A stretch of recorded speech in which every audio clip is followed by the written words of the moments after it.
Bismillahirrahmanirrahim.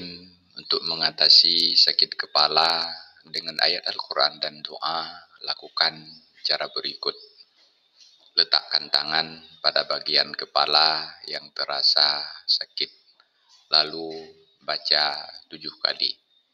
A'udzubillahillazi sakana lahu ma fil barri wal bahri wa ma fis samawati wal ardi wa huwas samiul alim. Innallaha yumsikus samawati wal arda an tazula wala in zalata in amsakahuma min ahadim min ba'dihi innahu kana haliman ghafura. Semoga bermanfaat. Wallahu a'lam bishawab. Walhamdulillahi rabbil alamin.